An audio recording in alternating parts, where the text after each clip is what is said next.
I don't like going to a town, a city, place, a state, and then be criticized by some corrupt or incompetent governor where crime is rampant. Like, take a look at DC. Crime was rampant. It was at the all-time worst. It got really bad during the Biden 4 years. And then I have a mayor stand up and say how crime has reached a 30-year low. 30-year low. People are being killed left and right. And it's not a 30-year low. Think of it. So for 11 days, there's been no. The record goes back years where that's happened. They haven't seen that happen in years. And then people stand up, and instead of thanking us, which they should do, and she's not that bad.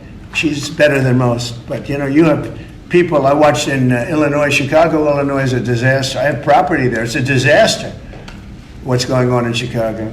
And you get Pritzker, he's violating our rights. I think this is another men and women's sports thing. I think this is one of those, you know, they call them 80-20 issues. I call them 97-3.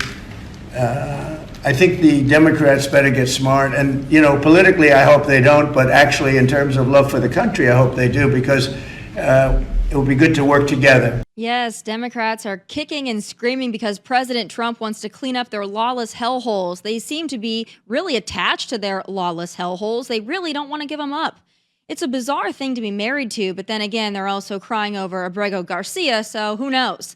I do think it's really interesting, though, that the talking points handed down by whoever runs that party, David Hogg, Gavin Newsom, the Cracker Barrel people, who knows, is that red states are actually far more dangerous than blue ones. Well, wait just a minute here. Let's round out that claim, shall we? You know, I had Grok AI do a little research, and here it is. I asked, which U.S. cities have the highest violent crime? Answer: St. Louis, Memphis, Albuquerque, Detroit, Cleveland, Tulsa, Baltimore. So indeed, some of those cities are in red states. However, this next question is of the utmost importance, the coup de grace, if you will. I asked Grok, how many of those cities have a Democrat mayor?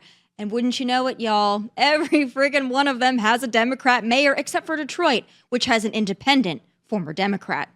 How many of them are led by Republicans? 0. Not one.